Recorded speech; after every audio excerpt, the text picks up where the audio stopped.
وَقُلْ جَاءَ الْحَقُّ وَزَهَقَ الْبَاطِلُ إِنَّ الْبَاطِلَ كَانَ زَهُوقًا۔ عزیزان گرامی قدر، معزز دوستو، بزرگوں اور بھائیوں، اللہ کی توفیق سے آج ہماری دوسری مجلس کا آغاز ہو رہا ہے، اور جو موضوع اور جس موضوع پر اور جس عنوان پر ہم کچھ گفتگو کر رہے ہیں وہ موضوع یہ ہے کہ قادیانی ہی کافر کیوں؟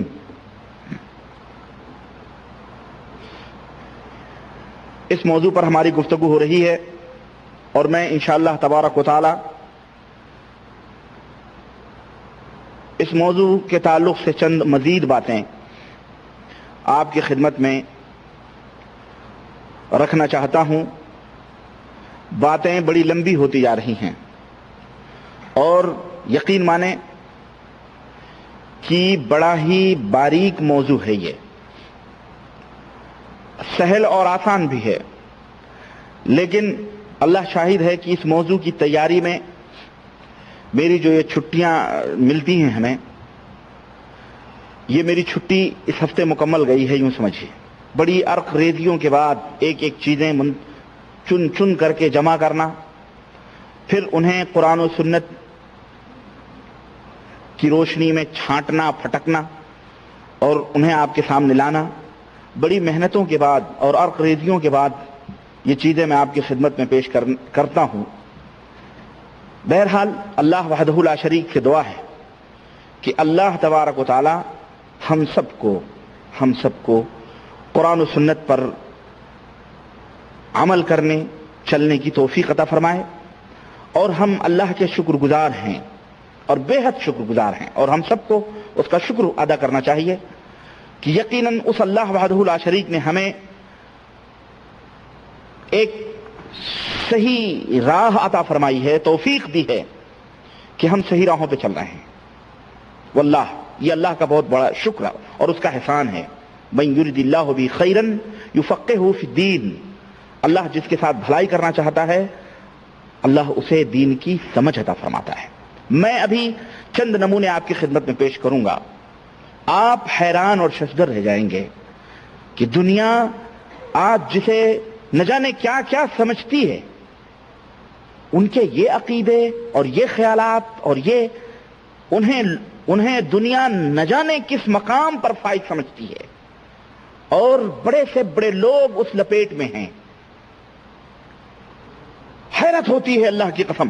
میں جب تیاری کر رہا تھا اور پوائنٹس کچھ نکات نوٹ کر رہا تھا، اس دوران مجھے عجیب سی حیرت ہو رہی تھی کہ اللہ اکبر، یہ وہ لوگ ہیں یعنی یقین نہیں آتا کہ انہوں نے یہ بات لکھی ہے یا یہ اس بات کا عقیدہ رکھتے تھے، جو ہمارے ملکوں میں اللہ اکبر بڑے بڑے مفتی، بڑے بڑے علامہ، بڑے بڑے شیخ الحدیث اور بڑے بڑے اعلی حضرت مجدد دین و ملت فخر المحافل اور جناب علی قطب العالم غوث الاعظم کے مقام پر فائز، ان کی کتابوں میں وہ باتیں لکھی ہوئی ہیں۔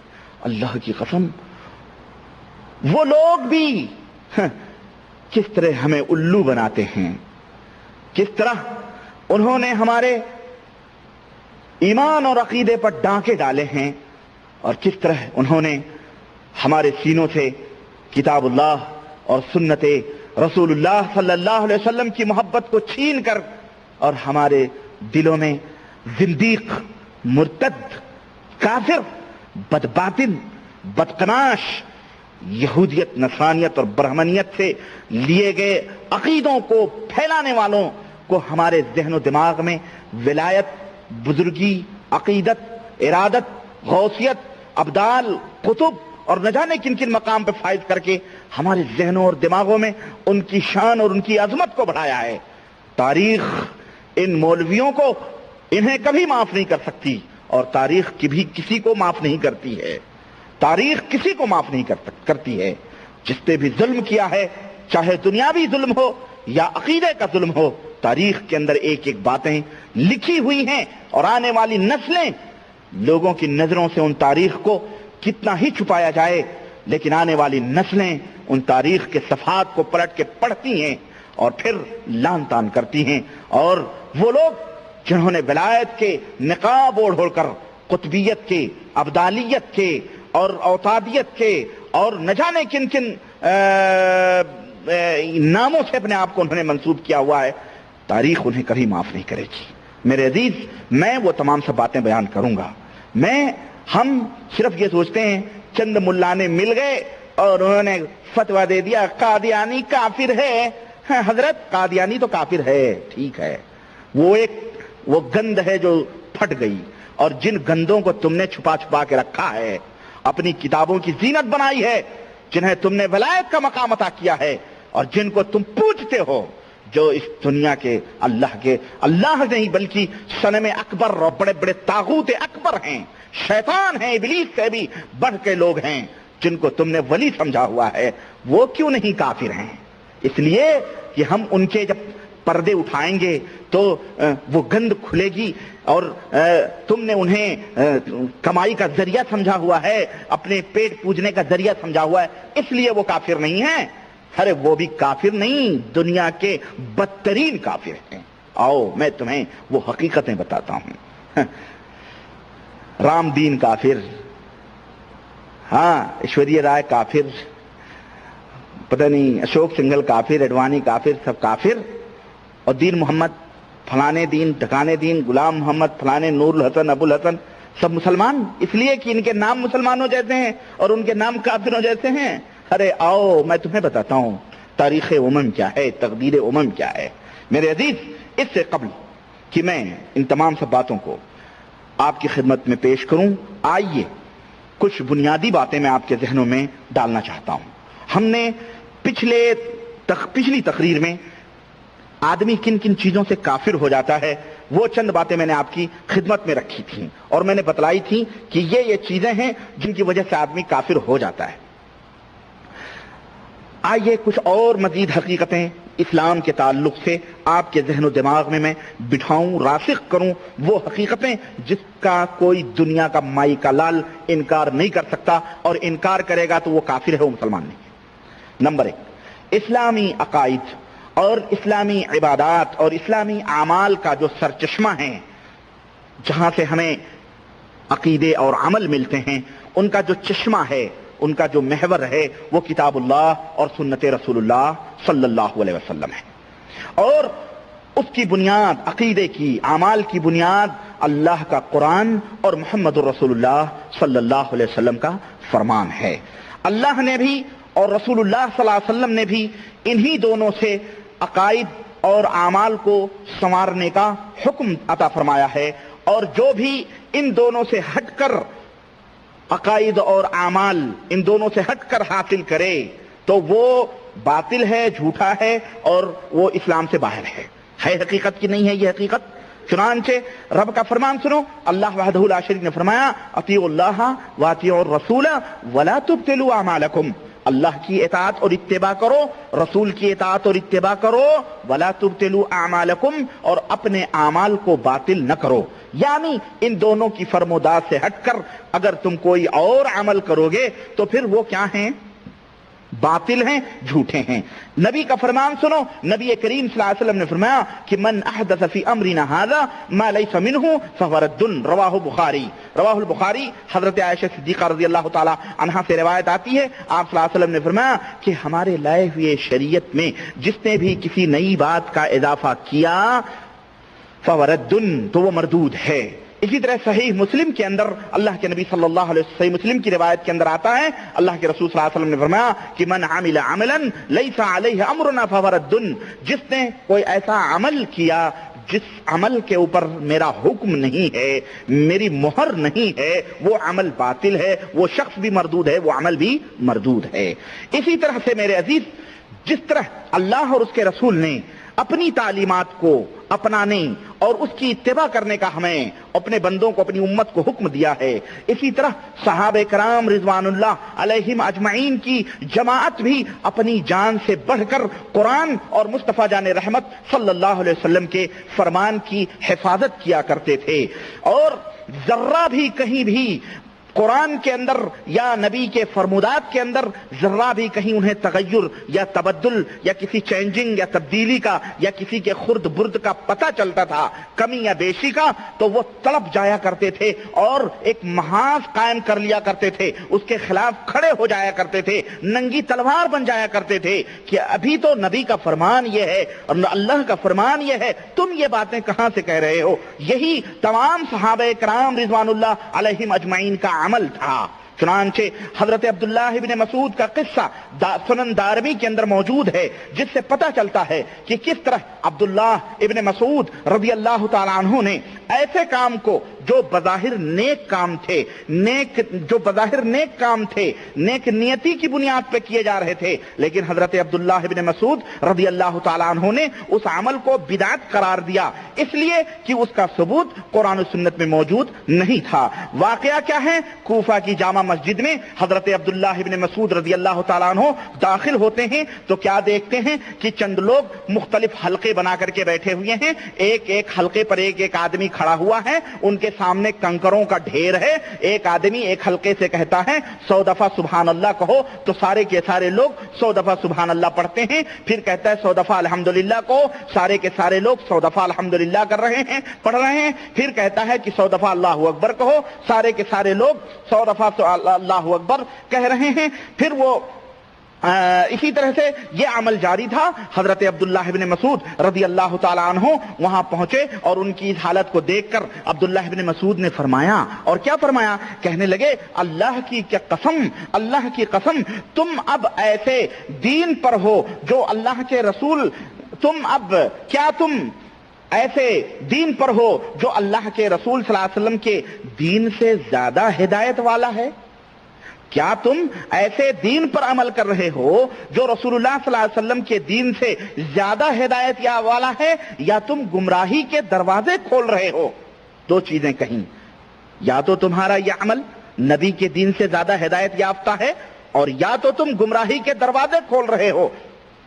حضرت عبداللہ ابن مسعود کا مقصد واضح تھا، اور ان کے فرمانے کا جو مقصود تھا وہ لوگوں کے اوپر واضح تھا کہ کیا یہ سچ ہے کہ یہ کام جو تم کر رہے ہو یہ اللہ کے رسول یہ بات تو سچ ہے کہ یہ کام جو تم کر رہے ہو یہ تو رسول اللہ صلی اللہ علیہ وسلم سے ثابت نہیں ہے، تو کیا تم اپنے آپ کو رسول اکرم صلی اللہ علیہ وسلم سے زیادہ صحیح اور زیادہ ہدایت یافتہ اور زیادہ ہدایت پہ عمل کرنے والا سمجھتے ہو؟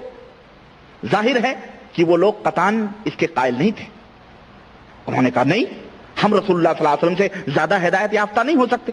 منطقی طور پر یہ بات سمجھ میں آ گئی کہ چونکہ یہ عمل نبی کریم صلی اللہ علیہ وسلم سے ثابت نہیں ہے، اس لیے وہ زیادہ ہدایت یافتہ نبی کریم صلی اللہ علیہ وسلم سے نہیں تھے، اور انہوں نے اس کا اقرار بھی کیا۔ تو اب ایک ہی صورت رہ گئی، اور وہ صورت یہ ہے کہ وہ گمراہی کے دروازے کھول رہے تھے۔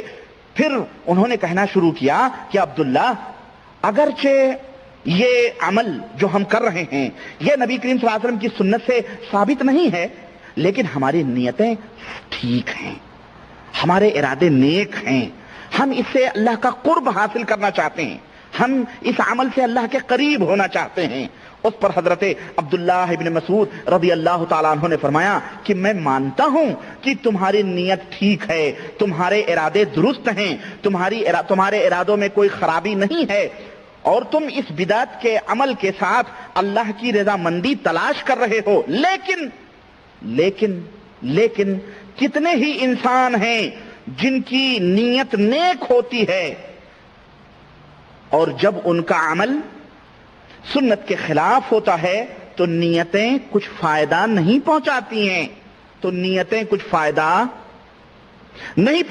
ہیں۔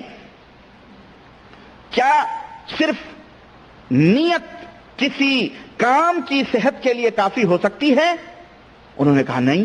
تو کہنے خلاص، تو تمہاری نیتیں لاکھ نیک ہوں، صحیح ہوں، عمل نبی کریم صلی اللہ علیہ وسلم کے سنت کے مطابق نہ ہو تو پھر وہ عمل کسی لائق ہو سکتا نہیں ہو سکتا ہے۔ یہ بات حضرت عبداللہ ابن مسعود رضی اللہ تعالیٰ عنہ نے ان کے ذہنوں میں بٹھائی، بلکہ جب تک کوئی عمل شریعت محمدیہ کی تعلیمات کی روشنی میں ادا نہیں کیا جاتا وہ عمل قابل قبول نہیں ہو سکتا ہے۔ یہ ایک ضابطہ ہے، ایک حقیقت ہے، یہ ایک اصول ہے جو اپنے ذہن و دماغ کے پنوں پر نوٹ کر لو، اور کوئی کتنا بڑا ہی متقی اور پرہیزگار زہد و ورع اور ولایت کے مقام پر فائز ہونے کا دعویٰ کرے، قطبیت، ابدالیت، غوثیت کے مقام پر، اور وہ کوئی ایسا عمل کرے جو نبی کی سنت سے ثابت نہیں ہے، تو پھر وہ کہے میری نیت تو ٹھیک ہے، عمل تو بڑا اچھا ہے، آپ اس کے اوپر کیا حکم لگائیں گے؟ ٹھیک ہے، تیری نیت درست ہے، مجھے منظور ہے، سب کچھ صحیح ہے، لیکن چونکہ یہ عمل نبی کی سنت سے ثابت نہیں ہے اس لیے یہ مردود ہے، اور اگر تو اس کے اوپر عمل کرتا رہا تو تو بھی مردود ہے۔ سمجھ آئی؟ حضرت عبداللہ ابن مسعود کی طرح کتنے صحابہ، سارے صحابہ جتنے بھی تھے، وہ مل کر انہوں نے اسلام کی حفاظت کی، اور انہوں نے بھرپور جد و جہد اور یہ کوشش کی اور اس کا مظاہرہ کیا کہ وہ دین اسلام کے صاف اور صافی، دودھ سے زیادہ سفید نبی کے لائے ہوئے دین کو اسی طرح برقرار رکھیں۔ کوئی بھی امتی یا کوئی بھی شخص اپنی تہذیب، اپنی فکر، اپنی رائے یا اپنی کسی فکر یا کسی تصور سے اس چشمے صافی کو، دودھ سے زیادہ سفید دین کو مقدر اور گدلا نہ کر سکے۔ یہ تمام صحابہ کرام کی یہ کوشش رہی۔ صحابہ کرام یہ یقین رکھتے تھے اور یہ ایمان رکھتے تھے کہ کتاب و سنت کے اندر، قرآن اور سنت کے اندر مکمل اور کامل رہنمائی موجود ہے، ہمارے لیے وہی کافی ہے، وہی ہمارے لیے کیا ہے؟ کافی ہے۔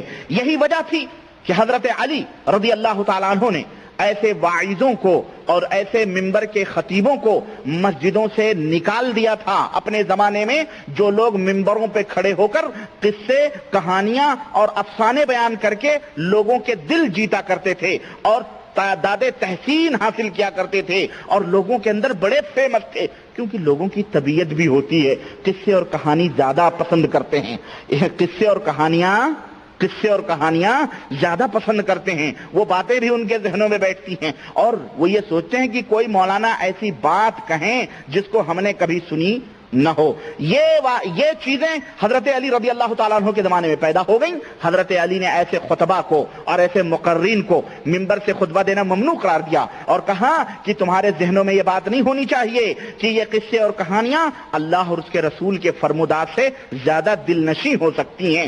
اگر یہ تصور ہے تو تم خطبہ نہیں دے سکتے اور تم ممبر کے مستحق نہیں ہو۔ اگر خطبہ دینا ہے تو کتاب اللہ اور سنت رسول اللہ صلی اللہ علیہ وسلم کی تعلیمات کو ممبروں سے عام کرو، ان کی جو ہے ان کی باتوں کو لوگوں کے ذہنوں اور دماغوں کے اندر بٹھاؤ۔ اسی طرح سے حضرت عبداللہ ابن عمر رضی اللہ تعالیٰ عنہ سے بھی منقول ہے کہ انہوں نے ایک آدمی کو دیکھا کہ اس کو چھینک آئی، جب اس نے چھینک ماری تو اس نے کہا الحمدللہ والصلاۃ والسلام علی رسول اللہ، الحمدللہ والصلاۃ والسلام علی رسول اللہ۔ عبداللہ ابن عمر نے کہا تم نے یہ بات کیسے کہی؟ یہ ہمیں تو اللہ کے رسول صلی اللہ علیہ وسلم نے سکھلایا ہے الحمدللہ، جب کسی کو چھینک آئے تو الحمدللہ کہو۔ اللہ کے نبی نے تو ہمیں یہ نہیں بتلایا کہ اس کے بعد کہو الصلاۃ والسلام علی رسول اللہ، یہ تو ہمیں اللہ کے نبی نے نہیں سکھلایا۔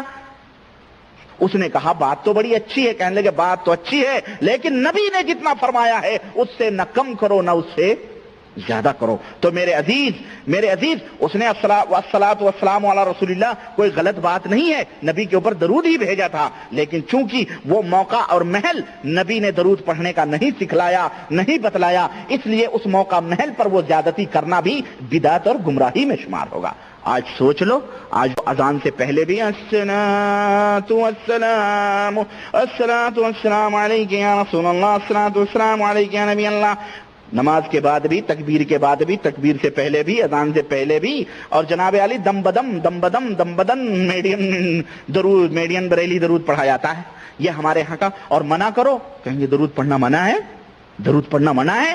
ہاں، ایسے لوگوں کو سمجھاؤ، یہ بھولے لوگ ہیں، جاہل ہیں، اجہل ہیں، انہیں عقل نہیں، انہیں سمجھ نہیں، غیر المہم آگے بڑھتے ہیں۔ اسی طرح تو دوستو یہ حدیث ہیں، یہ تمام دلائل صحابہ کرام اور اللہ اور اس کے رسول کے فرمودات سے چند حقیقتوں کا پتہ چلتا ہے جن کی تفصیل میں نمبر وائز آپ کے سامنے رکھنا چاہتا ہوں۔ نمبر 1، ہدایت صرف وہ ہے جو اللہ سبحانہ و تعالی اور اس کے رسول صلی اللہ علیہ وسلم سے ثابت ہو، صرف وہی ہدایت ہے۔ اس کے علاوہ ہر چیز کیا ہے؟ ضلالت ہے، گمراہی ہے۔ سمجھ آ رہی ہے بات؟ معلوم ہوا کہ ہدایت صرف اللہ کی کتاب اور رسول اللہ صلی اللہ علیہ وسلم کی سنت کے اندر بند ہے، ان دونوں کے علاوہ تیسرا ایسا کوئی راستہ نہیں جو ہدایت کی طرف جاتا ہو۔ صرف قرآن کریم اور سنت رسول اللہ صلی اللہ علیہ وسلم کے اندر ہدایت کیا ہے؟ بند ہے۔ تیسرا راستہ کوئی بھی نہیں ہے جو اللہ سے تمہیں قریب کر سکتا ہو۔ یہی دو راستے ہیں۔ نمبر ایک یہ ہے۔ نمبر دو، ہر وہ عقیدہ جو کتاب اللہ اور سنت رسول اللہ صلی اللہ علیہ وسلم کے خلاف ہے، وہ عقیدہ باطل ہے، جھوٹا ہے، مکاریت ہے، عیاریت ہے، فریب ہے، دغا ہے، دجل ہے، سب کچھ ہے۔ اور ہر اس عقیدے کے خلاف جو کتاب اللہ اور سنت رسول اللہ صلی اللہ علیہ وسلم کے خلاف جو عقیدہ ہے، ہر اس عقیدے کے خلاف جنگ کرنا، لڑائی کرنا، جہاد کرنا اور اس عقیدے کو ختم کرنا، یہ ہم امت محمدیہ صلی اللہ علیہ وسلم کی ذمہ داری ہے۔ اور امت محمدیہ کے اندر ان لوگوں کی بالخصوص ذمہ داری ہے جو اسی لیے پیدا کیے گئے کہ کتاب اللہ اور سنت رسول اللہ کے مشن کے لیے اپنے سرتن کی بازی لگائیں۔ کنتم خیر امت اخرجت للناس تأمرون بالمعروف وتنہون عن المنکر۔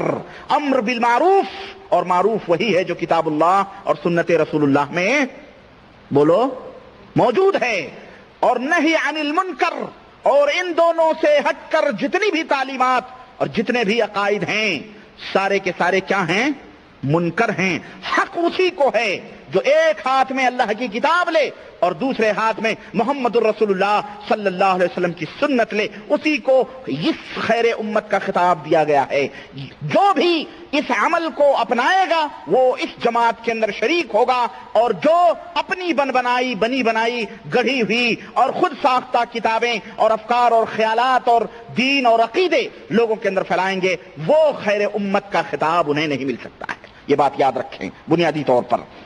اسی طرح سے نمبر 3، عبادات میں کسی قسم کی زیادتی یا کمی کرنا، اگرچہ اس سے مقصود اللہ کا قرب حاصل کرنا ہو، ایسی بدعت ہے جس کو چھوڑنا ضروری ہے اور جس کو ترک کرنا اشد ضروری ہے۔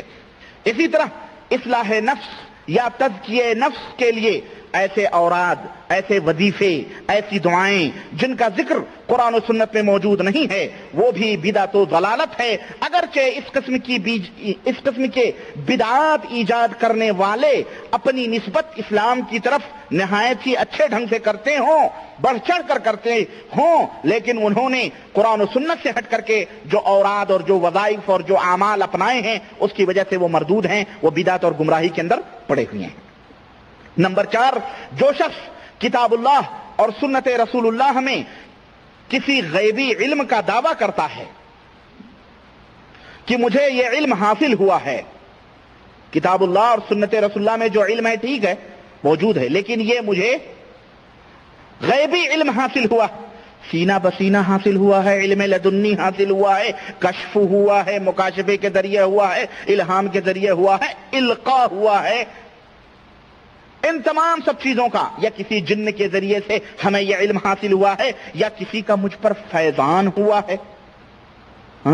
مزاروں کے فیضانات ہوتے ہیں، بزرگوں کی قبروں کے فیضانات ہوتے ہیں، علم لدنی حاصل ہوتی ہے، اور غیبیات کے پردے اٹھ جاتے ہیں، حجابات اور تجلیات سب کچھ ختم ہو جاتے ہیں، انسان آسمانوں پر عرش کے نیچے اپنے آپ کو محسوس کرتا ہے۔ اگر ان تمام سب چیزوں کا کوئی دعویٰ کرتا ہے اور وہ یہ کہتا ہے کہ میرے سامنے حقیقتیں منکشف ہو گئیں، جنت و جہنم کے دورے ہو گئے اور نظارے ہو گئے اور ہم نے سب کچھ دیکھنا شروع کیا، یا مجھے آسمان کے قریب لے جایا گیا اور مجھے یہ علم حاصل ہوا، تو وہ آدمی کذاب ہے، جھوٹا ہے اور دائرے اسلام سے خارج ہے۔ دائرے اسلام سے کیا ہے؟ خارج ہے۔ یہ بنیاد وہ ظاہر ہے یہ باتیں وہی کرے گا جو لا الہ الا محمد رسول اللہ ہی پڑھے گا. ہم کسی کو دائرہ اسلام سے, لوگ کہتے ہیں جی کبھی آپ تو کلمہ پڑھنے والوں کو کہا, ارے کلمہ پڑھ زبان سے کہہ دیا لا الہ تو کیا حاصل؟ دل و نظر جو مسلمان نہیں تو کچھ بھی نہیں. عقیدے کے اندر فطور ہو, تم 72 دفعہ کلمہ پڑھو نا, زندگی بھر کلمہ پڑھتے رہو, رٹتے رہو لا الہ الا اللہ لا الہ الا اللہ, یہاں سے کہو یہاں سے نکالو, تو پھر کوئی فائدہ نہیں ہے. ہاں کہتے رہو تم لا الہ الا اللہ, کوئی فائدہ اس کا تمہیں نہیں ملے گا. بلکہ ایسا شخص جو غیبیات کا دعویٰ کرے کسی بھی ذریعے سے, ایسا آدمی کافر ہے, دائرہ اسلام سے خارج ہے. نمبر 5, دینی معاملات میں علماء کی بات, کسی بھی عالم کی بات, کسی بھی امتی کی بات ہمارے لیے حجت اور دلیل نہیں ہو سکتی ہے. کسی بھی شریعت کے اندر کسی بھی امتی کی بات ہمارے لیے حجت اور دلیل نہیں ہو سکتی, نہ ہی وہ باتیں تسلیم کی جائیں گی. البتہ ان باتوں کو قرآن و سنت پر پیش کیا جائے گا. اگر وہ باتیں قرآن و سنت کے مطابق ہیں, سر آنکھوں پر قرآن و سنت کے مطابق نہیں ہیں, وہ ان کے حوالے کر دیے جائیں گے. بات سمجھ میں آ رہی ہے کہ نہیں آ رہی ہے؟ یہ ضابطہ ہے. اور اس کو چھوڑ دیا جائے گا, ان کی باتوں کو. جو موافق ہے اسے لے لیا جائے گا, جو مخالف ہے اس کو ترک کر دیا جائے گا. یہ نہیں کہ بزرگ کی بات پر قرآن و سنت کو پیش کیا جائے گا, قرآن و سنت کو نچوڑا جائے گا, اس کو چیگم کی طرح چھوٹا اور بڑا کیا جائے گا, لچکایا جائے گا, اس کی تعویل کی جائے گی, اس کو ڈھالا جائے گا اور اس کی تفسیریں کی جائیں گی. نہ, امتی کی بات کو قرآن و سنت پر پیش کیا جائے گا. جو بات موافق ہوگی اہلاً و سہلاً, جو بات مخالف ہوگی اس کو چھوڑ دیا جائے گا, چاہے وہ کوئی بھی ہو. نمبر 6, صحابہ کرام رضوان اللہ علیہم اجمعین بعد الانبیاء علیہم الصلوۃ والتسلیم اس دنیا کے سب سے متقی اور پرہیزگار شخصیتیں ہیں. سب سے پرہیزگار شخصیتیں تھیں وہ, اور سب سے پرہیزگار اور متقی لوگ تھے. انہوں نے صرف کتاب و سنت سے رہنمائی حاصل کی. انہوں نے صرف کتاب و سنت سے رہنمائی حاصل کی. اس کے کتاب و سنت کے غیر کی طرف انہوں نے نظر اٹھا کر کے بھی نہیں دیکھا. اس لیے جو شخص صحابہ کرام کے راستے پر ہوگا وہ ہدایت یافتہ ہوگا, اور جو ان کے راستے سے کٹ کر ہوگا وہ ہدایت یافتہ نہیں ہوگا بلکہ وہ گمراہ ہوگا. یہ چند حقیقتیں ہیں جو میں نے آپ کے سامنے مختصر طور پہ رکھی ہیں, اور یہ اس لیے رکھی ہیں کہ آئندہ جو فراڈ میں بیان کرنے جا رہا ہوں, آئندہ جو چلبلے میں بیان کرنے جا رہا ہوں, آئندہ جو باتیں میں بیان کرنے جا رہا ہوں, بڑے عظیم عظیم لوگوں کی باتیں ہیں. کوئی کبریت احمر ہے, کوئی شیخ الاکبر ہے, کوئی فلانے ولایت کے مقام پہ فائز ہیں, اور یہ جو سامنے آپ کتابیں دیکھ رہے ہیں بزرگان دین کی, ہمارے ہندوستانی ملاؤں کی, اللہ بخشے, اللہ انہیں ہدایت دے, انہوں نے بھی خوب گھوٹالے کیے ہیں. بیچارے عوام پبلک ان کو پتا نہیں. صوفی صوفی صوفی بزرگ بزرگ بزرگ بزرگ ایسی کرامتیں, ایسی ولایتیں بیان کی گئیں کہ انہیں سوچنے کا موقع نہیں دیا گیا. اور شیعہ رافضی باطنیوں نے, برامکا نے, عبیدیین نے, باطنیین نے, درزیین نے, اور نہ جانے کن کن لوگوں نے اہل سنت والجماعت کے عقیدے کو اس طرح سے گھول میل کیا کہ اس لپیٹ میں بڑے بڑے مہاجن لوگ ہیں, دین کے بڑے بڑے ٹھیکیدار لوگ ہیں. بھائی آپ کو حیرت ہوگی, میں نے بتایا تھا پچھلے لیکچر میں, پچھلی تقریر میں, آپ کے ہاتھوں کے طوطے اڑ جائیں گے. ایسی ایسی شخصیتیں موجود ہیں. آئیے میں آپ کو بتاؤں. ان حقیقتوں کے سمجھ لینے کے بعد آئیے آپ کو میں تصوف کی دنیا کی سیر کراؤں. لوگوں نے تصوف کے موضوع پر بہت کتابیں لکھی ہیں, میرے پاس موجود ہے. مولانا منظور نعمانی کی کتاب تصوف کے موضوع پر ہے, مولانا ابو الحسن ندوی کی کتاب تصوف کے موضوع پر ہے, علامہ ابن تیمیہ کی بھی کتاب تصوف کے موضوع پر ہے. لیکن دونوں میں بون شاسع ہے, دونوں میں زمین اور آسمان کا فرق ہے. علامہ ابن تیمیہ کچھ اور بیان کر رہے ہیں, موجودہ دور کے مفکرین ملت کی کتابیں تصوف کے لیے جان و دل کی قربانیاں پیش کر رہی ہیں, امت کو دعوت دے رہی ہیں کہ گھسو, یہ تصوف ہے, یہ تزکیہ نفس ہے, اس کے اندر تمہیں بہت کچھ ملے گا. صرف نماز روزے تو اپنی جگہ ہی ہیں, لیکن روحانیت کی غذا کے لیے, روحانیت کو, روح کو سیکل کرنے کے لیے, اس کو مصفا اور اس کو صاف کرنے کے لیے, جب تک تم خمیرہ گاؤ زبان نہیں کھاؤ گے تب تک وہ تمہیں کوئی قوت حاصل نہیں ہو سکتی ہے. آئیے میں تصوف کی سیر کراؤں اور عقیدہ جو مرزا غلام احمد قادیانی کا تھا اور جو صوفیوں کا عقیدہ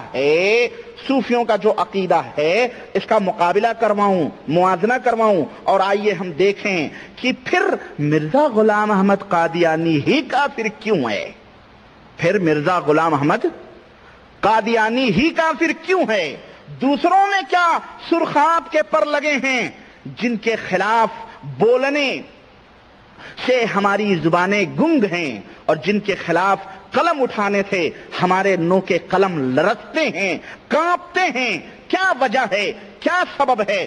ہم بہرے اور گونگے ہو جاتے ہیں اور جو ہے ہمارا قلم رک جاتا ہے ان کے خلاف بولنے سے، کیا اسباب ہیں؟ تفاصیل ہیں صوفیوں کے عقیدوں کی، تفصیلات ہیں اور وہ حقائق ہیں جنہیں کوئی مائی کا لال دنیا کا صوفیوں کے ان عقیدوں کا انکار نہیں کر سکتا ہے، کوئی مائی کا لال۔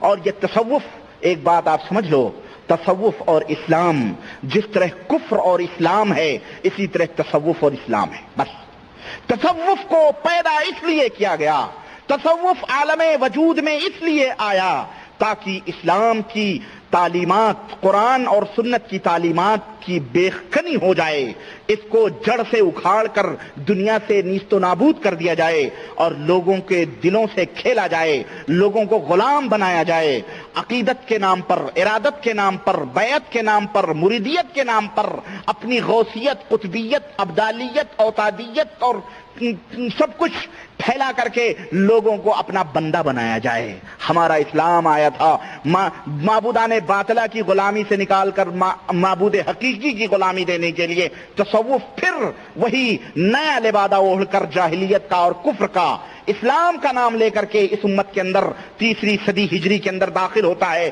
تیسری اور چوتھی صدی ہجری کے اندر داخل ہوتا ہے اور کیا کیا گھوٹالے کرتا ہے۔ میں تو ان کی تفصیلات، اللہ کی قسم میں تو پڑھ رہا تھا، تیاری کر رہا تھا، میں سوچتا تھا کیا چھوڑوں، کیا لکھوں اور کیا آپ کے سامنے لا کے بیان کروں۔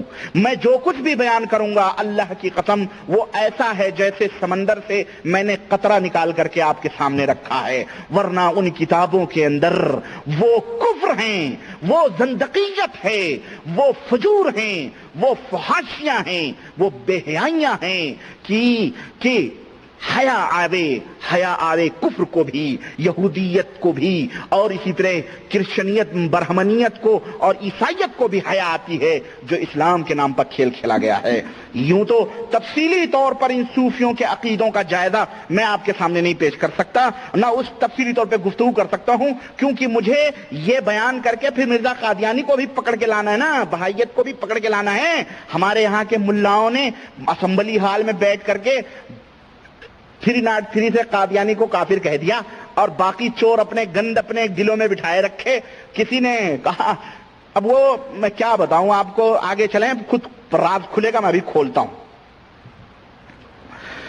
کیونکہ صوفیت کے عقیدے اللہ کے تعلق سے کیا ہیں، رسول کے تعلق سے کیا ہیں اور شریعت کے تعلق سے کیا ہیں، یہ بڑی تفصیلات ہیں۔ مختصر نہایت ہی معروف اور مشہور شخصیتوں کا حوالہ میں دوں گا تاکہ دنیا جنہیں جانتی ہے، دنیا جنہیں اپنی کتابوں کے اندر کبریت احمر اور حضرت رضی اللہ عنہ رحمت اللہ علیہ کہہ کر کے پوجتی ہے، ان کے نام میں پیش کروں گا۔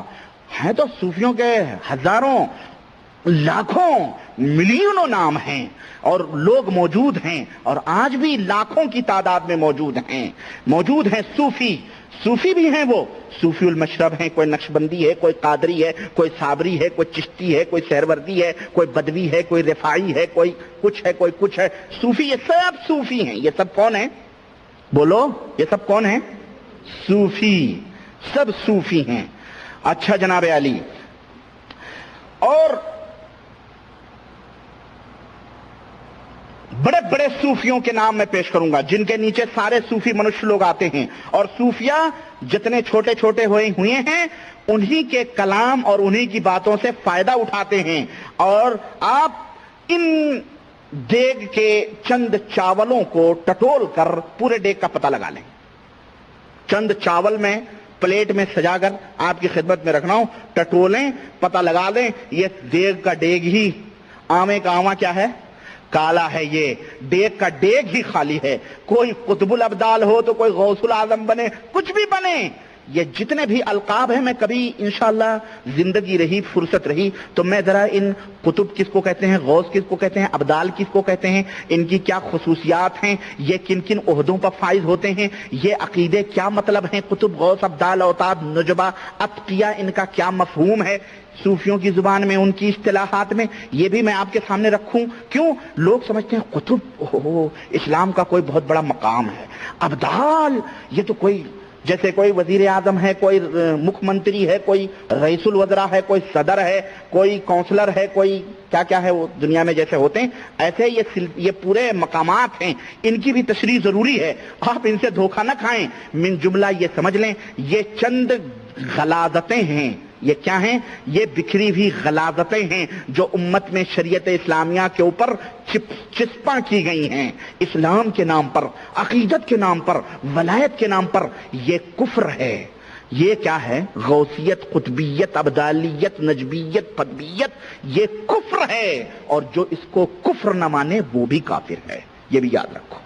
یہ میں اس کے پس پردہ جو باطل عقیدے پنجے گاڑے ہوئے ہیں, میں کبھی انہیں ان پنجوں کو میں لا کے دکھاؤں گا انشاءاللہ تعالی.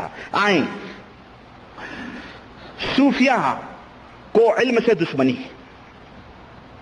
وہ کہتے ہیں کہ جو علم ہمارے پاس ہے وہ قرآن و سنت کے علم سے بہتر ہے. استغفر اللہ. جو علم ہمارے پاس ہے وہ علم کس سے بہتر ہے؟ یہ بتاؤ, جو شخص یہ عقیدہ رکھے وہ کافر ہے کہ نہیں کافر ہے؟ اور اس کو کافر نہ ماننا, میں نے پہلے تقریر میں بتلایا ہے, کسی کافر کو کوئی اگر کافر نہ مانے تو وہ بھی کافر ہے. بتایا کہ نہیں بتایا؟ بنیادی بات میں نے بتلائی ہے کہ نہیں ہے؟ اور جو انہیں کافر نہ مانے وہ بھی کافر ہے. میں جماعتوں کے اوپر نہیں جاؤں گا, یہ بات یاد رکھو. خود اپنے اپنے گریبانوں میں منہ ڈال کر کے دیکھو. ہاں, قیامت کے دن سب کو اللہ کے سامنے کھڑا ہونا ہے, سب کو جواب دینا ہے. کوئی جماعت کی نسبت کسی کی طرف اسے جنت میں نہیں پہنچا سکتی. یہ بھی یاد رکھو.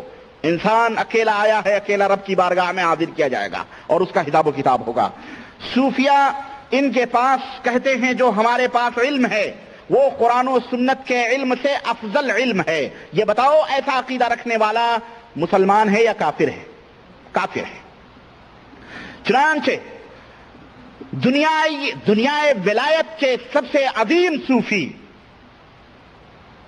جو بڑے ہی معروف اور مشہور اور جن کے تذکرے ہمارے ملکوں کی جماعتوں کے جو ٹھیکیدار لوگ ہیں اور اپنے آپ کو علماء حق زندہ باد علماء حق کے نعرے لگواتے ہیں اور جو اپنے آپ کو جنت کا ٹھیکیدار سمجھتے ہیں اور کتاب و سنت کے ماننے والوں کو لا مذہب اور باطل اور وہابی لہابی کے نام سے یاد کرتے ہیں, ان کی کتابوں میں بھی ان کے تذکرے ملیں گے. دنیا صوفیت کے سب سے بڑے ایک عظیم صوفی کا میں تذکرہ کرتا ہوں, ابو یزید بسطامی, جس کا نام آپ نے سنا ہوگا. سن 261 کے اندر یہ مرتا ہے, ہجری کے اندر. یہ فخریہ کہتا ہے اور علماء کے اوپر طنز کرتے ہوئے یہ کیا کہتا ہے؟ کہتا ہے اخذتم علمکم میتا عن میت واخذنا علمنا عن الحی الذی لا يموت يقول امثالنا حدثني قلبي عن ربي وانتم تقولون حدثني فلان عن فلان واينه قالوا مات عن فلان واينه قالوا مات.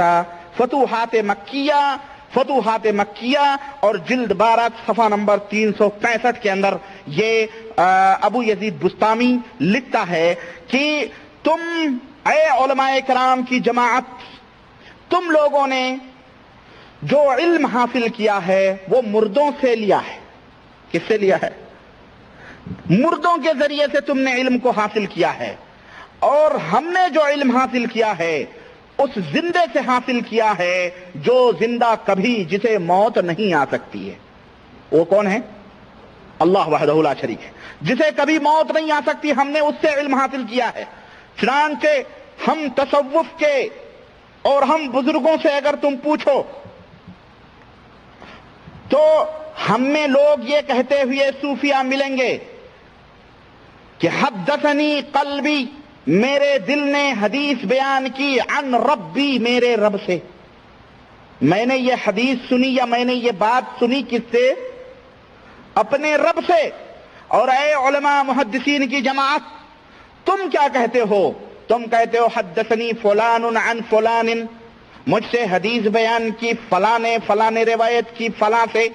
اور جب ہم تم سے پوچھتے ہیں اینا ہو، وہ کہاں ہے؟ قالوا ماتا، تو تم کہتے ہو کہ وہ مر گئے. ظاہر ہے ہم کہتے ہیں امام بخاری نے کہا، ہم نے حدیث پڑھی امام بخاری سے، تو امام بخاری ہم سے کوئی پوچھے بھائی امام بخاری کہاں ہے، تو ہم کہیں گے نہیں مر گیا. بخاری نے کہا فلاں سے، فلاں کہاں ہے؟ مر گیا. انہوں نے کہا فلاں سے، وہ بھی مر گئے. انہوں نے کہا فلاں سے صحابی سے، وہ بھی مر گئے. تو وہ کہتا ہے تم نے علم حاصل کیا مردوں سے، لیکن ہمارا دل، ہم نے علم حاصل کیا کس سے؟ ہمارے دل نے علم حاصل کیا اللہ سے. اور جب بھی تم کوئی بات بیان کرتے ہو تو کہتے ہو فلاں سے فلاں نے، فلاں سے فلاں نے روایت کیا ہے، اور جب پوچھا جاتا ہے تو کہتے ہو وہ مر گیا. اس طرح سے ایک صوفی کا یہ طنز دیکھیں. گویا علم شریعت کچھ اور چیز ہے، اور یہ جو علم حاصل کر رہے ہیں یہ کہاں سے حاصل کر رہے ہیں؟ اللہ وحدہ لا شریک سے. ڈائریکٹلی یہ اللہ کے شاگرد ہیں. جنید بغدادی جو بہت ہی آسمان ولایت کے معروف اور مشہور ولی ہمارے ملکوں میں شمار کیے جاتے ہیں، اور جن کے قصے اور کہانیاں یہ ہمارے اس دور کے مجدد بدعت و کفر، امام اہل بدعت، جو انہوں نے اپنا لیبل اہل سنت لگایا ہوا ہے، ملفوظات ہے یہ ان کی مکمل، جس کے اندر ان کا ذکر خصوصی آیا ہوا ہے. اسی طرح سے یہ ہمارے فضائل اعمال شیخ الحدیث زکریا صاحب دیوبندی فرقہ کے لوگ، اس کے اندر بھی خصوصیت کے ساتھ ذکر آیا. میں بتاؤں گا، ابھی رہنے دیں، اس گند کو ابھی میں کھولوں گا بعد میں، پہلے سنیں. جنید بغدادی کیا کہتا ہے؟ کہتا ہے ما اخذنا التصوف عن القیل والقال. اے لوگو، ہم نے قیل اور قال سے تصوف کو نہیں حاصل کیا ہے. یعنی ہمارا جو تصوف ہے وہ قیل و قال سے بری ہے. تم نے قیل و قال، قال فلان قال فلان قال فلان اخبرنا فلان حدثنا فلان حدثنا، تم قیل و قال والے ہو، لیکن ہمارا تصوف کیا ہے؟ قیل و قال پاک ہے. دوستو یہ بتاؤ، یہ حدیث رسول کا مذاق نہیں ہے تو کیا ہے؟ یہ حدیث رسول کا تمسخر نہیں ہے تو کیا ہے؟ میں تم سے پوچھنا چاہتا ہوں. اور سنو، طبقات سلمی صفحہ نمبر 185 کے اندر یہی جنید بغدادی لکھتا ہے، کہتا ہے کہ احب للمبتدی اللہ یشغل قلبہ بہذہ الثلاث. میں چاہتا ہوں کہ جو صوفیوں کی ابتدائی مرحلے میں داخل ہو، صوفیوں کے ابتدائی درسوں میں حاصل ہو، وہ 3 چیزوں سے دور رہے. اور دیکھیں آج بھی اگر موازنہ کریں ان باتوں کا تو آپ پائیں گے کیا 3 باتیں؟ ان سے دور رہے. نمبر 1 کہتا ہے کیوں دور رہے؟ کہتا وَإِلَّا تَغَيَّرَتْ حَالُهُ، اس لیے کہ اگر وہ ان 3 باتوں میں پھنسے گا تو پھر اس کے احوال متغیر ہو جائیں گے اور وہ بدل جائے گا. وہ 3 چیزیں کیا ہیں؟ اولاً التکسب، مال و دولت کے لیے جد و جہد اور محنت اور کوشش نہ کرے. نمبر 1، مال و دولت کے لیے جد و جہد اور کوشش نہ کرے. وطلب الحدیث، اور حدیث وغیرہ نہ پڑھے، حدیث وغیرہ کا علم نہ حاصل کرے. نمبر 3 والتزوج، اور شادی بیاہ بھی نہ کرے. شادی، دیکھیں یہ 3 بنیادی باتیں ہیں اسلامی معاشرت کی. اسلام نے کسی کو فقیر نہیں دیکھنا چاہا ہے. اسلام کے ماننے والوں کو اللہ نے اپنے بندوں کو فقیر نہیں دیکھنا چاہا، بلکہ اللہ نے فرمایا لا تنسا نصیبک من الدنیا، دنیا میں جو تمہارا حصہ ہے اسے لینا نہ بھولو. لیکن یہ صوفیوں کی تعلیم یہ ہے کہ تم مال و دولت، آج بھی دیکھو بہت سارے صوفی گھومتے ہیں، دکان پہ بیٹھے ہیں، چلو دین کی راہ میں کیا کرنے بھائی؟ ارے بھائی چند پیسے کماتے ہیں، بال بچے، چھوڑو بال بچے اللہ دے گا، چلو دولت مارو، چلو. منع کرتے ہیں صوفی لوگ، ہے نا؟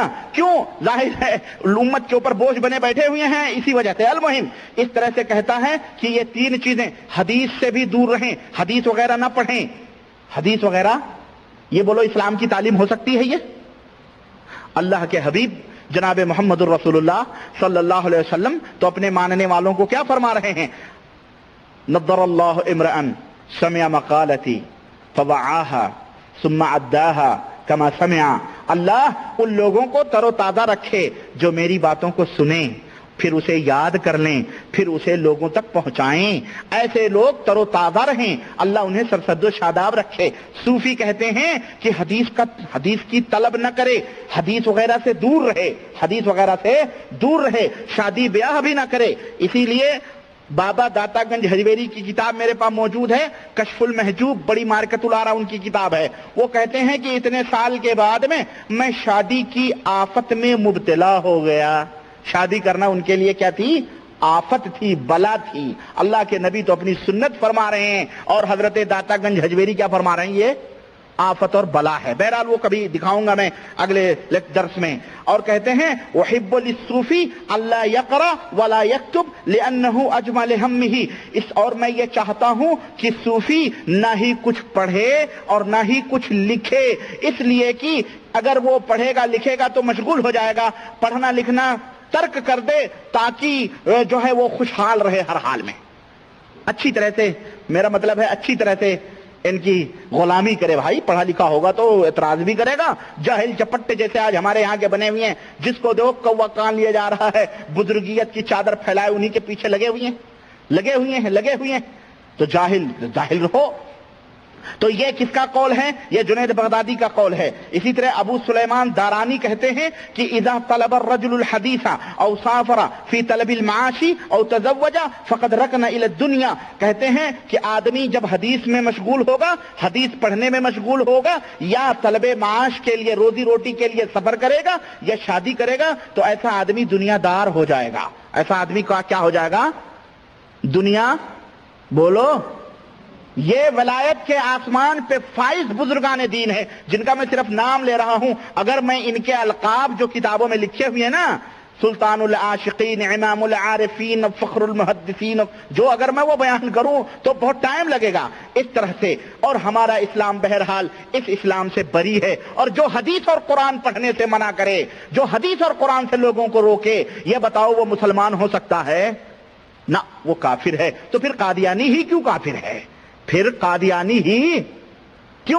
ہے؟ اور سنو، صوفیوں نے مزید علم شریعت سے متنفر کرنے پر پورا زور لگایا، بلکہ انہوں نے کشف، الہام، القاء وغیرہ کے ذریعے سے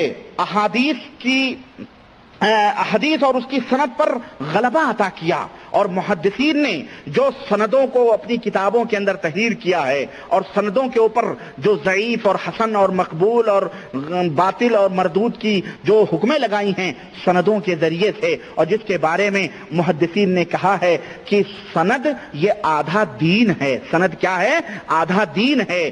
ان صوفیوں نے کہا نہیں، غلط بات ہے، وہ بھی ایک طریقہ ہے، کشف اور الہام اور القاء یہ بھی ایک طریقہ ہے حدیثوں کے پرکھنے کا، اور اصل فیصلہ کشف اور القاء ہی کا ہوگا، سندوں کا کوئی فیصلہ مانا اور معتبر نہیں مانا جائے گا۔ کیا یہ محدثین کے سنہری کارناموں کو مضحکہ نہیں بنانا ہے؟ کیا ان کا تمسخر اور ان کا مذاق نہیں اڑانا ہے؟ اور میں کہتا ہوں کہ اگر دین اسلام سے اور احادیث سے سندوں کو حذف کر دیا جائے تو پھر دنیا کے اندر اسلام بھی محفوظ نہیں رہے گا اور حدیث بھی محفوظ نہیں رہے گی۔ لوگ اپنی مرضی سے جو چاہیں گے بیان کرتے پھریں گے، اور یہی صوفیوں نے چاہا کہ سندوں سے لوگوں کی نظروں کو ہٹا لیا جائے۔ چنانچہ آج بھی ملانے کہتے ہیں ارے تم کو کیا حدیثوں کی گردانیں کرتے پھرتے ہو، چند ورق کی حدیثیں پڑھ لیے تو اپنے آپ کو علامہ سب سمجھتے ہو، اور ہم تمہیں بتاتے ہیں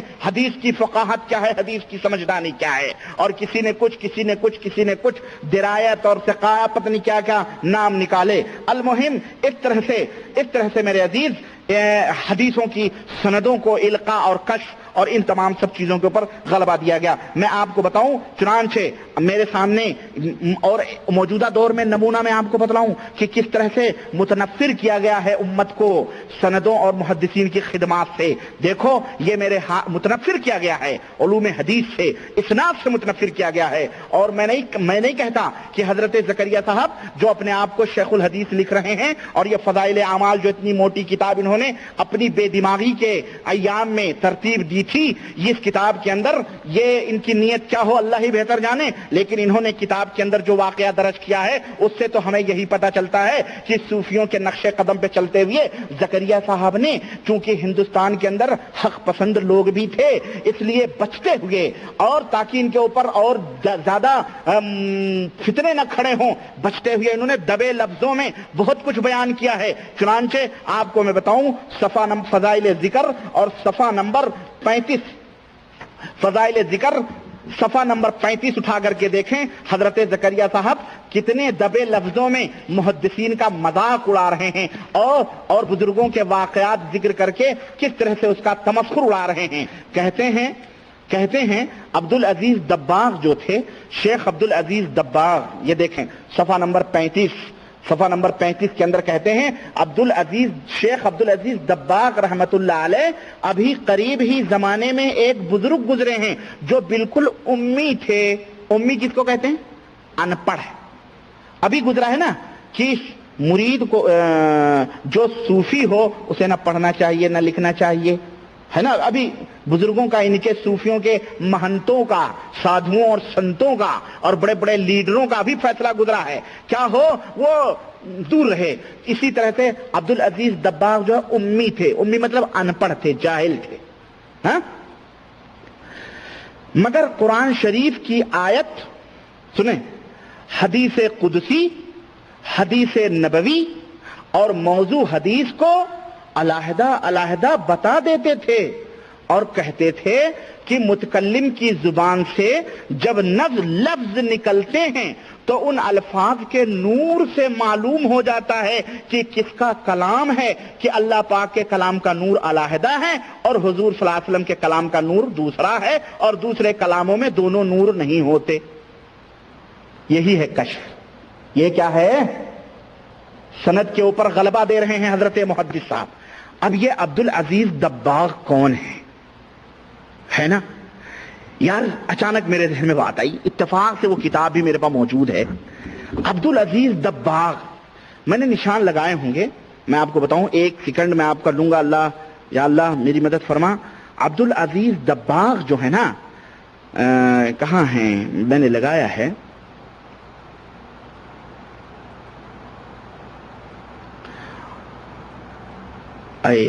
سبحان اللہ, اللہم صلی علی محمد وعلی آل محمد کما صلیت علی ابراہیم وعلی آل ابراہیم انک حمید مجید. اللہم بارک علی محمد وعلی آل محمد. اولیاء حاضر و ناظر ہیں.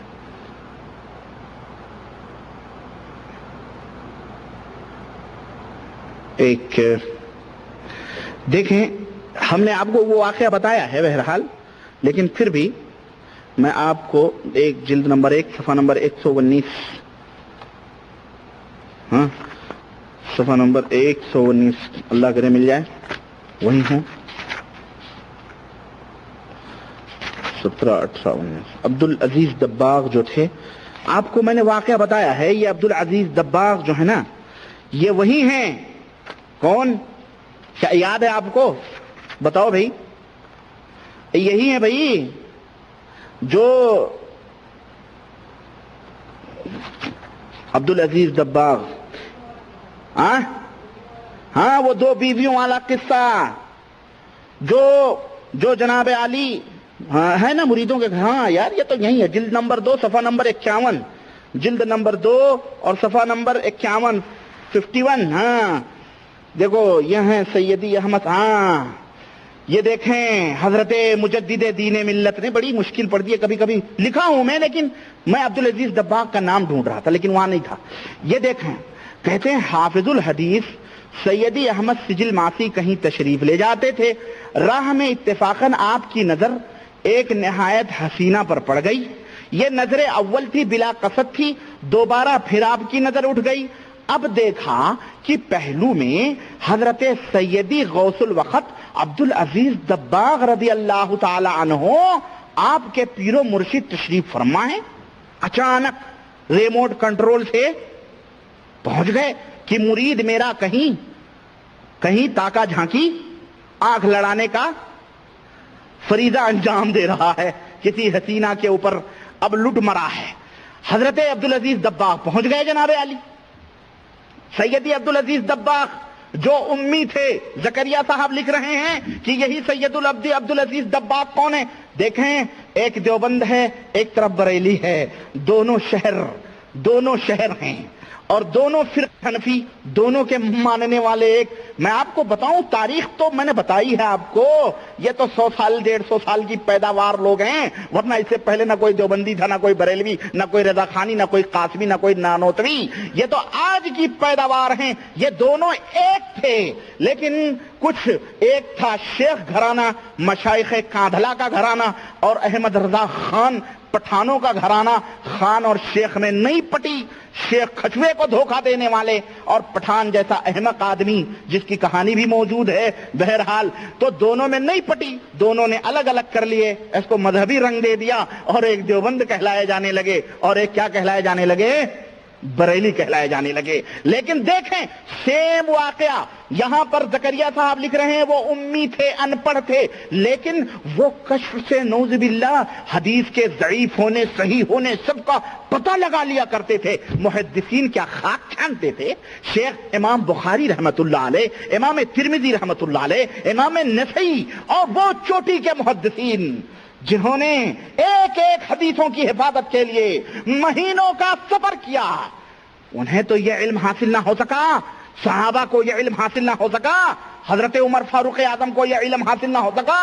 حضرت ابو سعید خدری دروازے پہ دستک دے رہے ہیں، 3 دفعہ کہا سلام علیکم سلام علیکم سلام علیکم، واپس چلے گئے۔ حضرت عمر بن خطاب نکلے، کہنے لگے اندر کیوں نہیں آئے؟ کہنے لگے ہمارے نبی نے فرمایا 3 دفعہ سلام کرو، جواب ملے اندر جاؤ، نہیں تو نہ جاؤ۔ کہنے لگے یہ حدیث کا ثبوت لا کے پیش کر، گواہ لا کر کے پیش کر، تب تو ہم مانیں گے، ورنہ تیری پیٹھ ہم سرخ کر دیں گے درے سے مار کر۔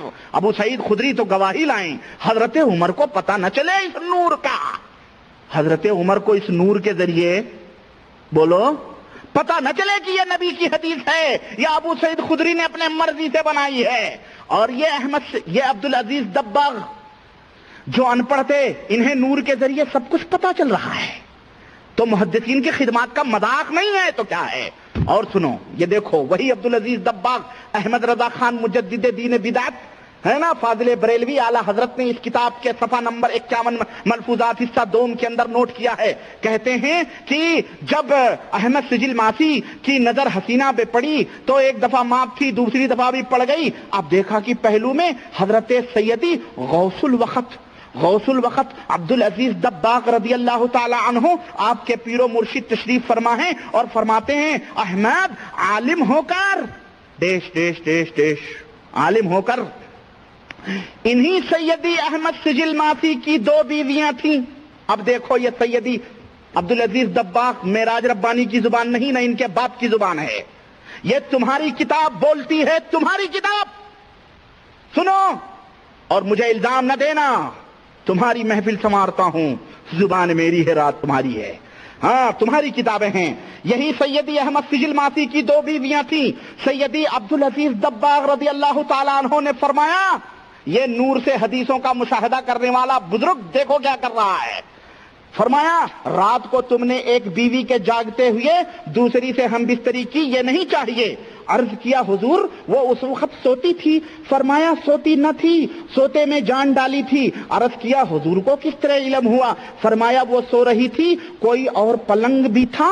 عرض کیا ہاں ایک پلنگ خالی تھا۔ فرمایا اس پر میں بیٹھا ہوا تھا، اس پر میں بیٹھا ہوا تھا۔ تو کسی وقت شیخ مرید سے جدا نہیں ہوتا ہے۔ مجھے انصاف دو بزرگوں، مسلمانوں، مجھے انصاف سے بتاؤ، یہ بھی حنفی مولوی مجدد دین و ملت، اور یہ بھی فخر المحدثین فخر الاماثل زکریا صاحب کی کتاب، بتاؤ سچا کون ہے، جھوٹا کون ہے؟ یہ بزرگ رات کے 2-2:30 بجے پیر کے کمرے میں چور یہ بیٹھ کے کیا تماشے دیکھ رہا ہے کہ اس کا مرید ایک بیوی کو ننگا کر کے ہم بستری کر رہا ہے، اور دوسری بھی یہ پلنگ پہ کیا کر رہا تھا رات کو؟ بڑا شوق تھا بلو فلم دیکھنے کا، اس کو مریدوں کی تاک جھانک دیکھنے۔ یہ ان کا مرید پیر ہے جو ان کے گھروں میں بیٹھ کر انہیں بھی ننگا دیکھتا ہے۔ ایسا آدمی ولی ہو سکتا ہے؟ ہمارا نبی تو اگر دروازے پہ اپنے کسی صحابی کے دستک دیتا ہے تو منہ پھیر کے کھڑا ہو جاتا ہے، ناگہاں کوئی عورت دروازہ کھولے تو محمد کی نظر اس اجنبی عورت کے چہرے پہ نہ پڑے صلی اللہ علیہ وسلم۔ اس نے تو یہ درس دیا، اور اس کا پیر رات کے 2-2:30 بجے یہ کاریکرم مرید کرتا ہے گھر میں، تو پھر یہ پلنگ پہ کیا کر رہا تھا بولو؟ یہ کوئی مجدد دین بدعت سے پوچھے اعلی حضرت سے یا زکریا، یہی نور رہا ہوگا، یہی نور ہے۔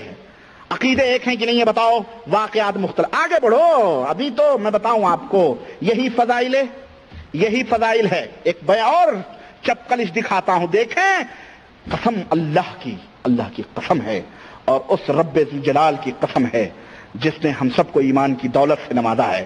ہم شکر ادا کرتے ہیں پاک پروردگار کا کہ جس نے ہمیں قرآن و سنت کی فہم عطا فرمائی اور ہمیں سلف کے طریقے پر چلنے کی توفیق بخشی، اور ان جیسے گھٹیا محدثین کی ان خرافات اور بکواس سے اللہ نے ہمیں آگاہ کیا اور ہمیں جانکاری عطا فرمائی۔ عجیب واللہ عجیب و غریب باتیں دیکھیں، میں آپ کو بتاؤں۔ فضائل ذکر اٹھائیں، صفحہ نمبر 68 کھولیں، صفحہ نمبر 68، فضائل ذکر صفحہ نمبر 68۔ ہاں صوفیہ اور عارفین اسی کلمے کا اہتمام فرماتے ہیں۔ سنیے، کہتے ہیں کس طرح قرآن و سنت سے دشمنی ان صوفیوں کو، اور کس کے پردے میں معلوم ہے؟ ولایت اور یعنی معارف اور بزرگی کی ترقی کے پردے میں یہ سب ہو رہا ہے۔ حضرت زکریا صاحب لکھتے ہیں کہ جب شیخ علوان حموی، کہتے ہیں سید علی بن میمون مغربی کا قصہ مشہور ہے کہ جب شیخ علوان حموی جو ایک متبحر عالم اور مفتی اور مدرس تھے، سید صاحب کی خدمت میں حاضر ہوئے اور سید صاحب کی ان پر خصوصی توجہ ہوئی، تو ان کو سارے مشاغل، درس و تدریس، فتویٰ وغیرہ سے روک دیا۔ سید صاحب نے روک دیا، نہ فتویٰ دو، نہ درس دو، نہ تدریس کرو، کچھ نہیں، روک دو۔ سارا وقت ذکر میں مشغول کر دیا، حق کی مارو، حق، یہی حق کی مارو۔ اچھا جناب علی، عوام کا تو کام ہی اعتراض اور گالیاں دینا ہے۔ ہاں، ایسے لوگوں کا، عوام کا تو کام ہی کیا کرنا ہے؟ اعتراض اور گالیاں دینا ہے۔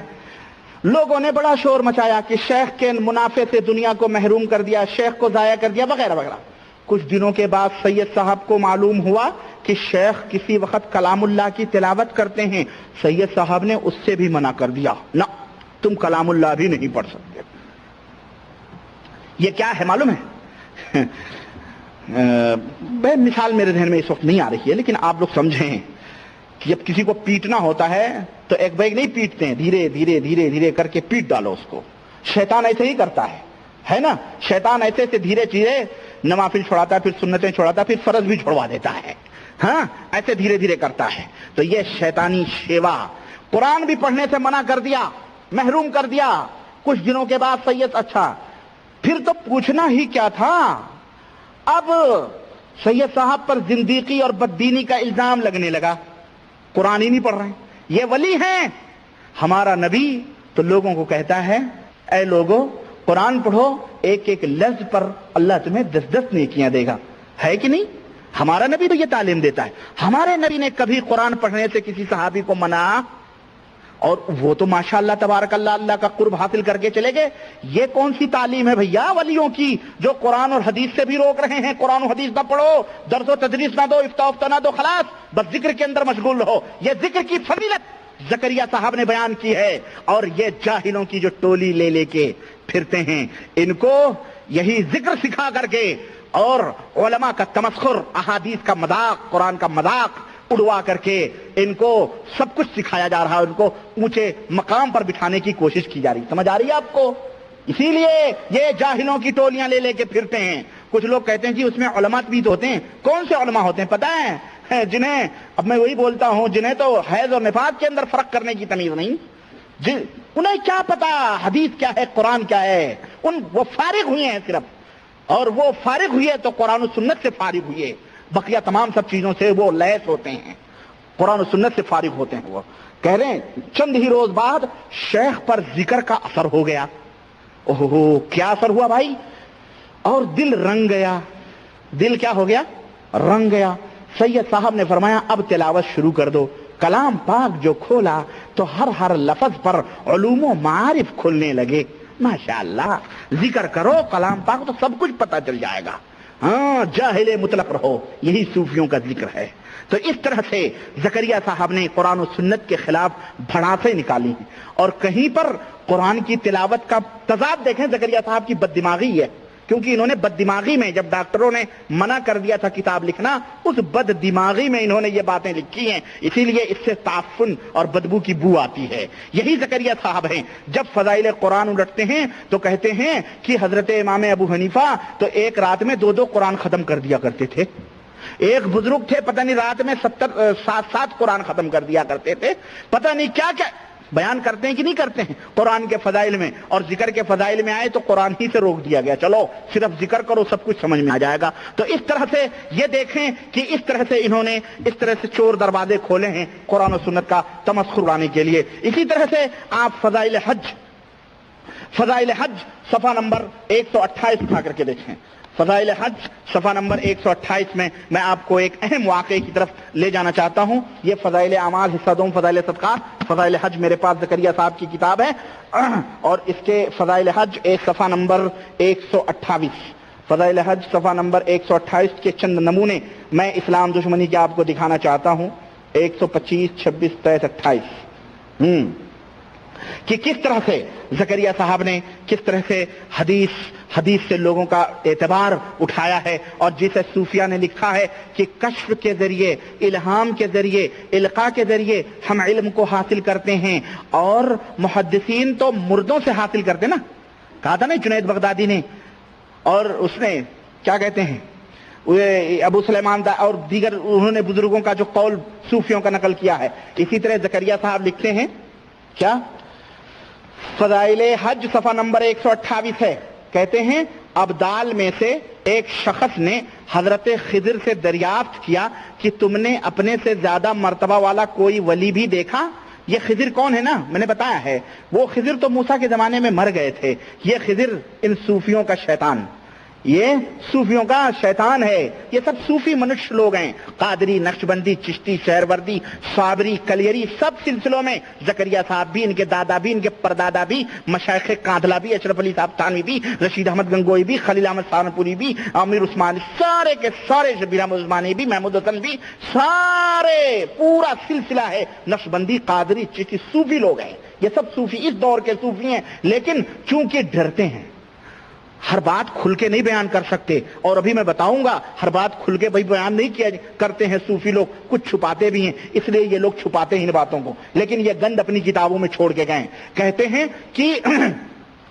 کہ خضر سے دریافت کیا کہ تم نے ایک ابدال نے, یہ ابدال کون ہے, نہ اس کے سر کا پتہ ہے, نہ اس کے پیر کا پتہ ہے, نہ اس کے دم کا پتہ ہے, نہ اس کی چوٹی کا کچھ پتہ نہیں ہے. ایک ابدال نے خضر سے دریافت کیا کہ تم نے اپنے سے زیادہ مرتبہ والا کوئی ولی بھی دیکھا. فرمانے لگے ہاں دیکھا ہے. اوہو, اپنے سے مرتبہ والا ولی, یعنی حضرت خضر تو نبی ہے بھائی, اللہ نے تو ان کو وحی کی تھی, وہ تو نبی ہے, متفقہ فیصلہ ہے, لیکن اس نبی سے بھی بڑھ کر کے یہ ولی ہو رہا ہے. نبی کہہ رہا ہاں ہم سے بھی بڑھ کر کے ایک ولی ہم نے دیکھا ہے. ایک مرتبہ مدینہ طیبہ میں رسول اللہ کی مسجد میں حاضر تھا, میں نے امام عبد الرزاق محدث کو دیکھا کہ وہ الحمدللہ رحمکم اللہ سوالکم,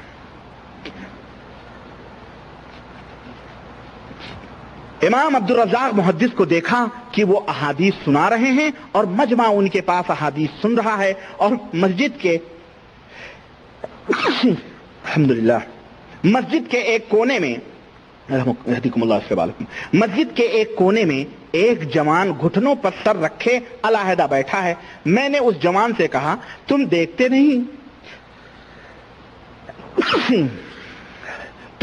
نہیں کہ مجمع حضور اقدس صلی اللہ علیہ وسلم کی حدیثیں سن رہا ہے, تم ان کے ساتھ شریک نہیں ہوتے؟ اس جوان نے نہ تو سر اٹھایا, نہ میری طرف توجہ التفات کیا, اور کہنے لگا, سنو کیا کہتا ہے, اس جگہ وہ لوگ ہیں جو رزاق کے بندے سے حدیثیں سنتے ہیں, اور یہاں وہ ہیں جو خود رزاق سے سنتے ہیں. کس سے سنتے ہیں؟ بولو، سمجھ آئی بات کہ نہیں آئی؟ عبد الرزاق محدث حدیث سنا رہے ہیں. خضر نے کہا وہاں چلو بھائی سنو، وہاں وہ ہیں جو رزاق کے بندے سے حدیثیں سنتے ہیں، اور یہاں وہ ہیں جو خود رزاق سے اللہ سے حدیثیں سنتے ہیں. وہی آئی نا بات صوفیوں والی کہ تم تو وہ کہتے ہو کہ ہم نے فلاں سے حدیثیں سنی، فلاں سے سنی، فلاں سے سنی، اور ہم کیا کہتے ہیں؟ حدثنی قلبی عن ربی، میرے دل نے میرے رب سے. اب بتاؤ، ان کا جو علم ہے، انہوں نے احادیث کے مقابلے میں رب سے جو انہوں نے علم حاصل کرنے کا دعویٰ کیا ہے، ہمیں یہ کوئی بتائے. اور میں انصاف چاہتا ہوں کہ یہ بیٹھ کر کے مسجد کے اندر کہتا ہے کہ میں اپنے رب سے حدیثیں سنتا ہوں، گویا نبی نے جو حدیثیں بیان کی ہیں اس حدیث کے مقابلے میں وہ اپنے علم کو اور اپنے حدیث دانی کو افضل سمجھ رہا ہے. اور مجھے کہنے دیا جائے، جو شخص نبی کی حدیث کے مقابلے میں اپنی حدیث کو، اپنی بات کو، چاہے وہ آسمانوں سے ملنے کا دعویٰ کرے، اگر وہ یہ کہتا ہے کہ میں نے رب سے ڈائریکٹ لیا ہے، مجھے آسمانوں پہ لے جایا گیا ہے، مجھے غیبیات کا علم ہے، مجھے رب نے یہ علم دیا ہے، ایسا بندہ مسلمان نہیں بلکہ وہ کافر ہے، دائرہ اسلام سے خارج ہے وہ. یہ بات نوٹ کر لو، نہیں چلے گی شریعت مطہرہ کے سامنے کوئی بھی دریدہ دہنی، اور نہ ہی کسی کی ولایت اور نہ ہی کسی کی قطبیت اور ابدالیت. مسلم چیز ہے یہ. نبی کریم حضرت زکریا صاحب اس کو بیان کر رہے ہیں کہ اس نے التفات بھی نہیں کیا، سر بھی نہیں اٹھایا. ایک صاحب کہنے لگے زکریا صاحب واقعات بیان کرتے ہیں تو اس سے عقیدہ کہاں پتہ چلتا ہے؟ ہم نے کہا بھائی واقعات ہی سے تو عقیدے کی جھلک ملتی ہے، آدمی کے کردار ہی سے پتہ چلتا ہے کہ یہ حرامی نسل کا ہے کہ حلالی نسل کا ہے، پتہ چل جاتا ہے. تو ایسے واقعات سے پتہ چلتا ہے کہ یہ صحیح عقیدے والا ہے یا برا عقیدے والا ہے. جیسی ذہنیت ہوگی ویسا اس کا کردار ہوگا، جیسی فکر ہوگی ویسا اس کا قلم چلے گا، جیسا عقیدہ ہوگا ویسا وہ نوٹ کرے گا، جیسا عقیدہ ہوگا ویسا وہ نوٹ کرے گا. حضرت زکریا صاحب فرماتے ہیں کہ اس نے کہا ہاں، اس کے بندے سے حضرت خضر نے فرمایا اگر تمہارا کہنا حق ہے تو بتاؤ میں کون ہوں. اور امتحان پہ امتحان ہو رہا ہے بھائی، تم اتنے بڑے ولی ہو تو بتاؤ میں کون ہوں. اس نے اپنا سر اٹھایا اور کہنے لگا اگر فراست صحیح ہے تو آپ خضر ہیں. ماشاءاللہ، شیطان کو شیطانی کی خبر ہوتی ہے. یہ سب شیطانوں کی ٹولی ہے جو حدیث اور قرآن کا تمسخر اور مذاق اڑاتے ہیں. اور یہ لکھ کر کے حضرت زکریا صاحب نے یہ بتاؤ کون سا دین کا فریضہ انجام دیا ہے؟ کیا لوگوں کو گمراہ کرنے کی کوشش نہیں کی؟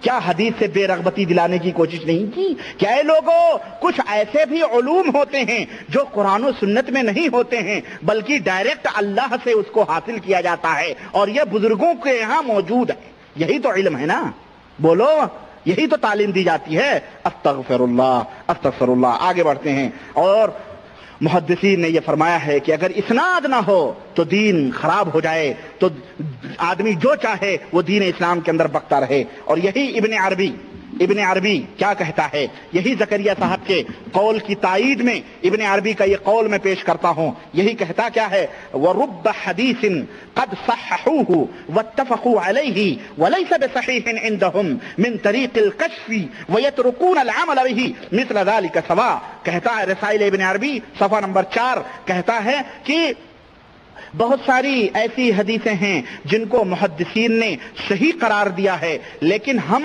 اہل اللہ، ہم ولایت اور خاتم الاولیاء لوگ جو ہیں تصوف کے، جب ہم اپنے کشف سے ان حدیثوں کو پرکھتے ہیں تو وہ ہمیں حدیثیں غلط نظر آتی ہیں. وہ ہمیں حدیثیں کیا نظر آتی ہیں؟ بولو، غلط نظر آتی ہیں.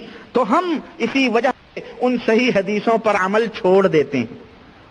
میں سمجھتا ہوں کہ ان کا پورا دھرم جو ہے نا، بریلویت اور دیوبندیت، کشفی پہ مبنی ہے سب. اسی لیے بہت ساری چیزیں یہ چھوڑے ہوئے ہیں بیچارے. یہ تو اب جب ہم کچوکے لگا رہے ہیں تب یہ حدیث کھول کھول کے اپنا مذہب ثابت کرتے ہیں. کیا اب وہ حدیث کیسی بھی علم گلم ضعیف موضوع کیسی بھی وہ کہتے ہیں تو خلاص ہمارے پاس بھی جاہلوں کے اندر داد تحسین حاصل کرتے ہیں. سنیں، اور کشف کا مطلب کیا ہے معلوم ہے؟ کشف کا 3 مطلب میں بیان کروں. کشف تو ایک یہ ہے کہ اللہ کے درمیان اور اس بزرگ کے درمیان سارے حجابات اٹھ جاتے ہیں اور سارے غیبیات اس کے اوپر منکشف ہوتے ہیں. اور دوسرا کشف کا مطلب نبی سے اس کا ڈائریکٹ تعلق ہوتا ہے, نبی کی زبان ہلتی ہے اور باقاعدے یہ حضرت پتہ لگاتے ہیں. اسی طرح سے کشف کا تیسرا تعلق یہ ہے کہ کشف کے ذریعے عالم برزخ, جنت, جہنم سب کا نظارہ ہوتا ہے اور سب کچھ آدمی کے سامنے آ جاتا ہے, اور یہ سب دعوے موجود ہیں اور یہ سب کے دعوے کرنے والے کافر ہیں, وہ دائرے اسلام سے خارج ہیں, وہ مسلمان نہیں ہیں. صوفیہ نے علم باطنی یا طریقت کے نام سے جو فتنہ وضع کیا تھا اس کا مقصد کیا تھا؟ اس کا مقصد بظاہر تزکیہ نفس تھا, نفس کی پاکی, لیکن بباطن شریعت محمدیہ کی جڑوں کو کھودنا ان کا مقصد تھا. چنانچہ 3 صدی ہجری کے آغاز میں صوفیوں نے کھلے بندوں علم باطن کا پرچار شروع کر دیا. چنانچہ جنید بغدادی یہ شبلی کے اوپر تان کرتے ہوئے کہتا ہے, جنید بغدادی جس کو آسمان ولایت کا بہت بڑا ستارہ مانا جاتا ہے, شبلی پر تان کرتے ہوئے کہتا ہے کہ ہم نے اس علم باطنی کی تزئین اور آرائش کی, اس کی گیسوؤں کو سنوارا, لیکن ہم نے یہی مناسب سمجھا کہ ان اسرار سے پردہ نہ اٹھایا جائے, ان رازوں کو نہ کھولا جائے, لیکن آپ نے سب لوگوں کے سامنے تمام راز فاش کر دیے. یہ ضابطہ ہے کس کا؟ ان لوگوں کا, کہ سارے پردے نہ اٹھائے جائیں, کچھ باطنی طور پر پوشیدہ رکھا جائے, جب کوئی شخص اس میں آئے تب اس کو بتایا جائے. سمجھ رہے ہیں؟ اور شبلی نے کیا کہا؟ شبلی نے جنید کی جب یہ بات سنی تو اس کی بات کو ٹھکراتے ہوئے کہا, انا اقول وانا اسمع فہل فی الدارین غیری, میں ہی کہتا ہوں, میں ہی سنتا ہوں, دونوں جہان میں میرے سوا بھی کوئی چیز ہے؟ میں ہی اللہ ہوں, میں ہی. بولو مجھے کہ قادیانی نے نبوت کی چادر پہ ہاتھ ڈالا, وہ تو تم نے اس کو کافر کہا, اور شبلی نے خدائی دعویٰ کیا, اپنے آپ کو کہا میں اللہ ہوں, میرے سوا دارین میں کوئی موجود نہیں ہے. تو وہ تو تمہارے تبلیغی نصاب میں نبی کا, اس نبی میں بتاؤں بڑی مرچی لگتی ہے لوگوں کو جب میں کھولتا ہوں. کیوں لکھے ہو یہ گند تم نے اس میں؟ حضرت زکریا صاحب نے واقعہ لکھا, میں حوالہ دوں گا بعد میں.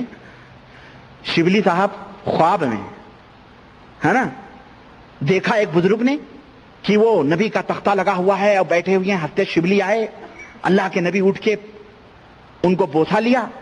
اللہ اکبر, کہنے لگے یہ تو پاگل ہے, اس کو اٹھ کر کے آپ بوسا لے رہے ہیں. بہرحال واقعہ اس طرح سے زکریا صاحب نے نوٹ کیا, تو انہوں نے کہا پتہ نہیں اس نے کتاب لکھی, میں بتاؤں گا انشاءاللہ اگلے لیکچر میں, وقت نہیں ہے, اتنا اشارہ سمجھ لیں. یہ ان کی نظروں میں ولایت کے اس مقام پر فائز ہو جو اپنے کو اللہ کہے کہ میرے سوا دارین میں کوئی موجود, میں ہی کہنے والا, میں ہی سننے والا, میرے سوا. وحدت الوجود کس کا دعویٰ ہے یہ؟ وحدت الوجود, دنیا کے اندر کوئی چیز موجود نہیں ہے سوائے اللہ کے. کتا بھی اللہ, بلی بھی اللہ, خنزیر بھی اللہ, چاند بھی اللہ, ستارے بھی اللہ, ذرے ذرے اللہ. اور یہی برہمنوں کا عقیدہ تھا کہ ذرے ذرے میں اوتار ہوتے ہیں. کیا ہوتے ہیں؟ وشنو اوتار لیتے ہیں. یہی کرسچنوں کا, یہودیوں کا عقیدہ جو صوفیائیت کے نام پر ہمارے یہاں پھیلایا جا رہا ہے اور کتابوں کے اندر صوفیوں کے یہاں موجود ہے. میرے عزیز, یہ واقعہ کہاں موجود ہے شبلی کا؟ التعرف علی مذہب التصوف, صفحہ نمبر 145, وحدت الوجود. اور پھر آہستہ آہستہ اس کو مزید بڑھایا گیا. اس دور میں اس کو خاموشی کے ساتھ رکھا گیا. پھر حلول اتحاد کا دوسرا نام ہی وحدت الوجود رکھا گیا. اور یعنی تمام کائنات اللہ کے اندر فنا ہو چکی ہے, تمام کائنات اللہ کے اندر فنا ہو چکی ہے, یعنی صرف اللہ ہی ہے دنیا میں اور کوئی چیز موجود نہیں ہے.